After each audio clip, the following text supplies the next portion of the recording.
E aí, galera, tudo bom? Aqui é a Catarina. Hoje a gente vai falar um pouco sobre ESG. Você já ouviu falar alguma vez sobre essa sigla? ESG ou ASG?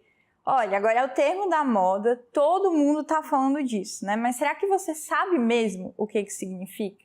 Hoje eu vou tirar um pouquinho essa dúvida sobre o que é ESG, qual a sua importância e como que a gente pode aplicar esse conceito dentro das nossas empresas. Então vamos lá, vem comigo. Vamos pensar primeiro o que é esse termo. ESG, na verdade, é um conceito que foi desenvolvido ali pelo universo de impacto para a gente aproximar o trabalho que é feito de causas sociais e questões ambientais para o universo corporativo. Então, é uma série de critérios e indicadores que são utilizados dentro das empresas para a gente medir o impacto que aquela empresa tem. Seja para a gente mitigar impactos negativos que as empresas geram, como por exemplo, vamos dizer que você tem uma indústria e você está gerando um impacto sonoro ali na comunidade que está ao seu redor.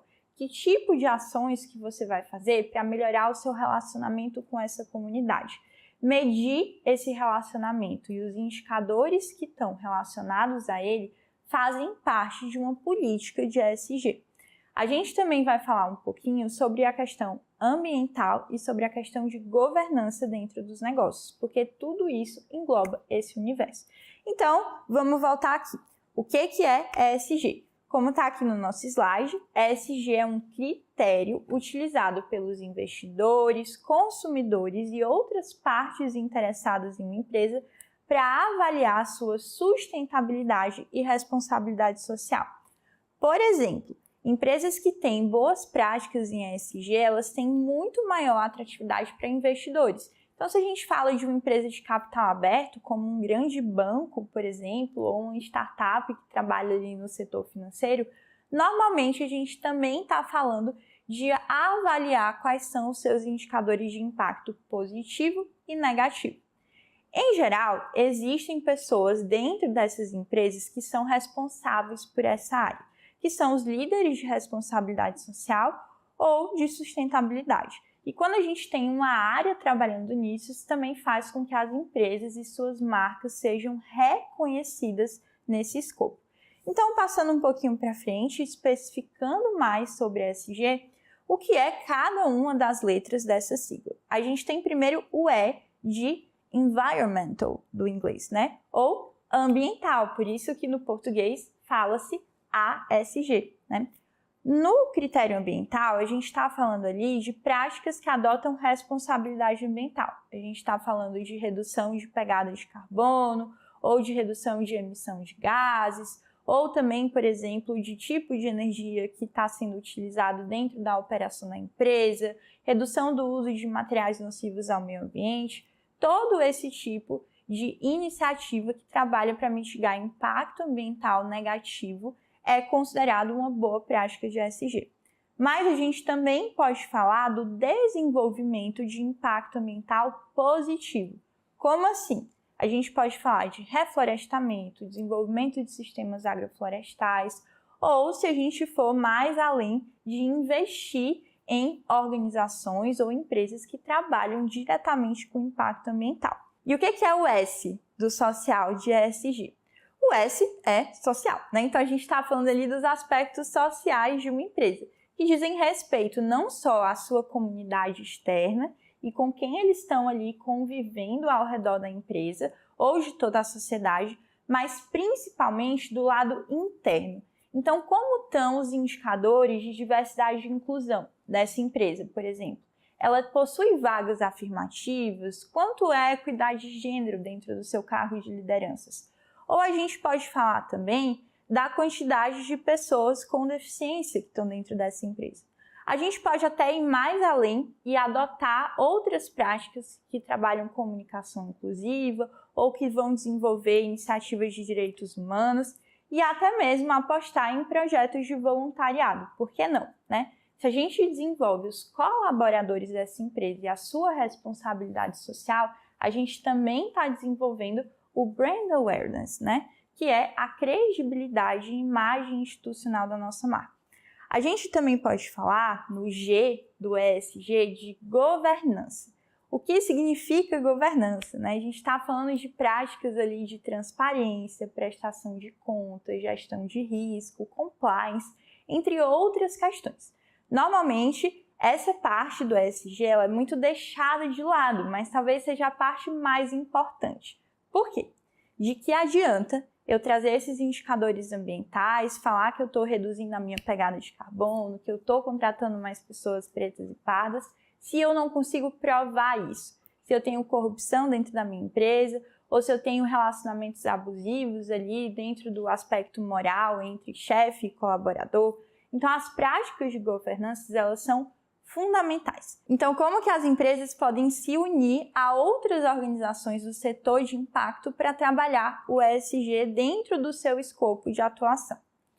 A gente pode olhar para uma área chamada responsabilidade social corporativa. Parece um termo muito complexo, mas o que essa área faz? Essa área é como se fosse uma mistura de marketing, RH e sustentabilidade. Então, a pessoa responsável ali pela responsabilidade social corporativa dentro da empresa, ela é a pessoa que vai pensar nesse conjunto de ações que tanto beneficiam os seus colaboradores, mas também a sociedade, o meio ambiente, e vai trabalhar as ações de governança dentro da empresa. É uma pessoa só que faz isso? Depende do orçamento que a área tem, quantas pessoas estão envolvidas dentro do projeto, tamanho da empresa, mas em geral essa área serve para garantir um bom relacionamento com os seus stakeholders, consumidores e fortalecer a imagem institucional. Tá, Catarina, mas o que isso tem a ver com as parcerias? Como normalmente a gente não tem uma grande área ou um grande setor de responsabilidade social dentro das empresas, em geral, a estratégia está muito no sentido de estabelecer parcerias. E, normalmente, essas empresas e áreas buscam organizações do terceiro setor, como ONGs ou negócios de impacto, para desenvolver os seus projetos. Então, alguns exemplos aqui. O primeiro deles, que está no topo da nossa pirâmide aqui no slide, é o engajamento dos colaboradores. Então, ações como, por exemplo, o voluntariado corporativo. Se a gente for criar uma conexão com uma causa, como educação, conscientização desses colaboradores, a gente pode aprimorar as habilidades que eles possuem. Vamos fazer um treinamento, ensinar, por exemplo, design thinking para os nossos voluntários ao mesmo tempo em que eles estão resolvendo problemas de organizações na causa de crianças e adolescentes. Seria o sonho, né? A gente desenvolve os nossos voluntários, colaboradores, e a gente também está gerando um bem para a sociedade.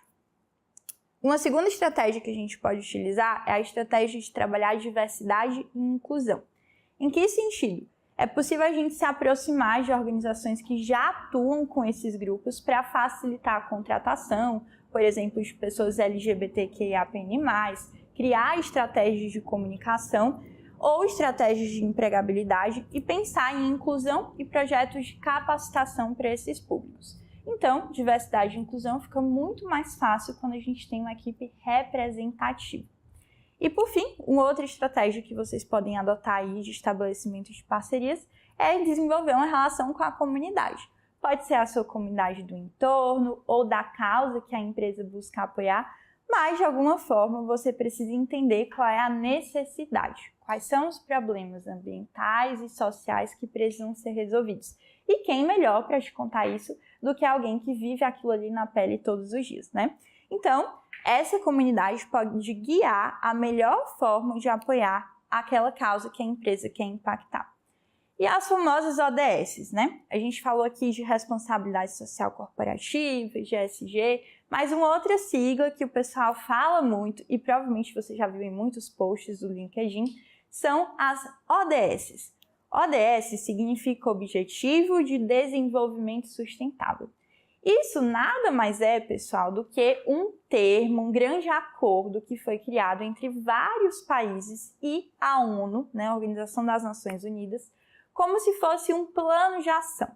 Eles desenvolveram 17 objetivos para a gente trabalhar até 2030 e desenvolver de forma sustentável metas e indicadores para alcançar e resolver alguns problemas sociais e ambientais. Por exemplo, a crise da mudança climática ou a equidade de gênero.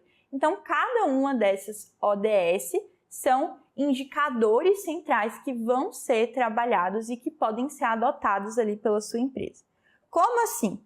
Vamos dizer que a sua empresa ela trabalha com educação. O caminho mais lógico seria você adotar a ODS, a causa da educação também.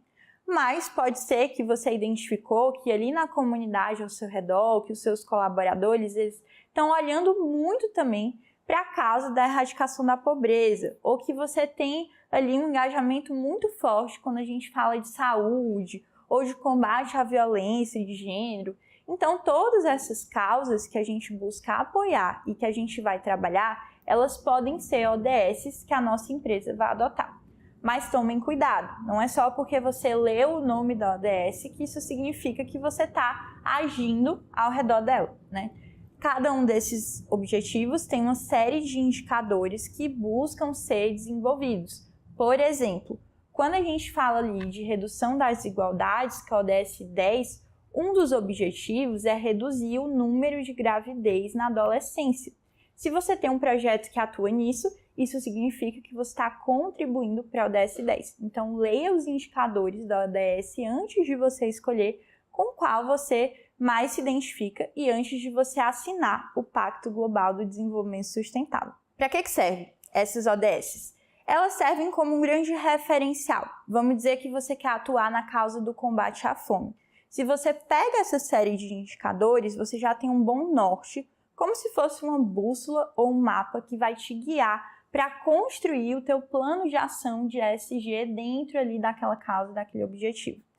E você consegue também alinhar essa ODS à tua comunicação institucional, à comunicação da área de responsabilidade social e desenvolver a marca ali ou ampliar a sua agenda global com governos, prefeituras ou até mesmo com outras organizações que estão ao redor do mundo, né? Esse contexto é uma base daquilo que a gente pode falar sobre filantropia estratégica, sobre responsabilidade social hoje no Brasil. Não é algo fácil, mas é muito importante de ser desenvolvido dentro das empresas. Por quê? A gente tem hoje a filantropia como uma forma de olhar para a reputação da nossa marca ou de uma pessoa. O caminho que a gente precisa desenvolver para ter, de fato, o desenvolvimento sustentável é olhar para a motivação.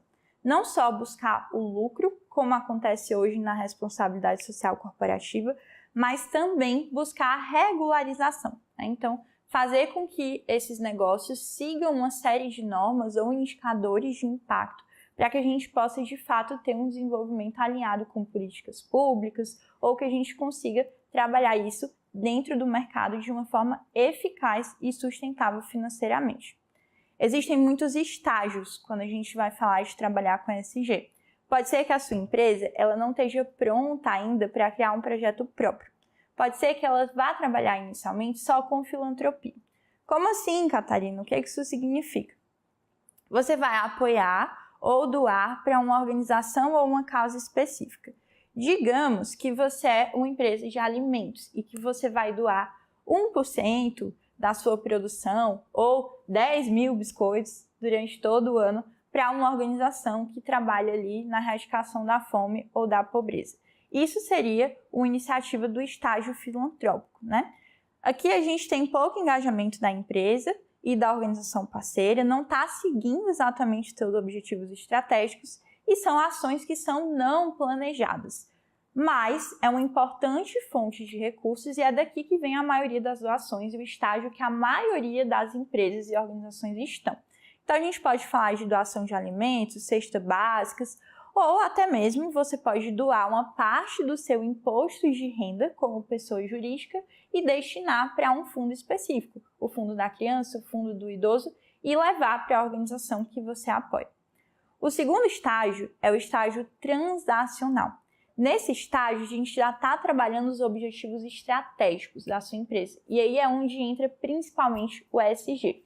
Por quê? A gente vai unir os aspectos sociais e ambientais com aspectos de governança.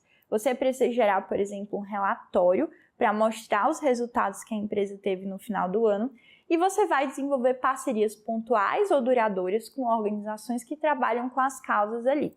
Então aqui a gente está unindo esse aspecto de marketing, comunicação, RH, sustentabilidade, com o aspecto também do core business da empresa. A gente está melhorando o engajamento, o desenvolvimento e a retenção dos seus colaboradores.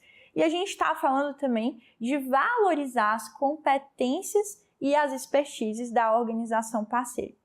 O que é um tipo de ação que trabalha no estágio transacional?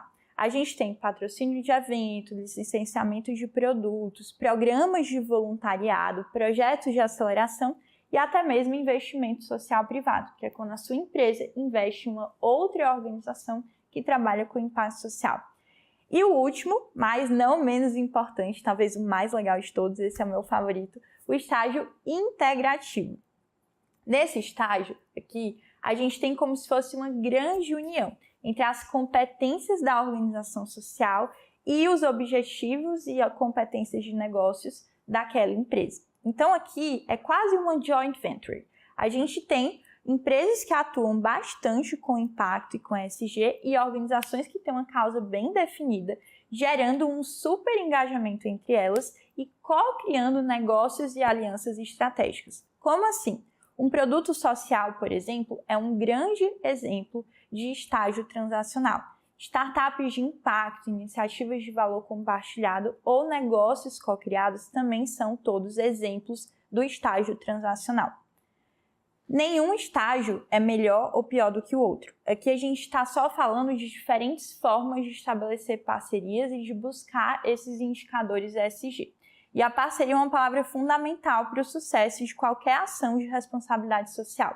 Porque quando a gente fala de investimento social privado, a gente está falando de usar recurso. E se você não sabe, não iniciou ainda não está conseguindo montar sozinho o seu próprio programa de impacto dentro da sua empresa, o mais adequado é que você busque uma consultoria, um negócio de impacto ou uma organização que te traga a expertise de como você vai fazer aquilo. Por exemplo, a Diverso Lab, que é a minha empresa, sempre trabalha desenvolvendo projetos para bancos, por exemplo, ou para multinacionais. E assim a gente consegue trazer a nossa expertise de mercado, mas também de impacto para quem está querendo gerar indicadores ESG.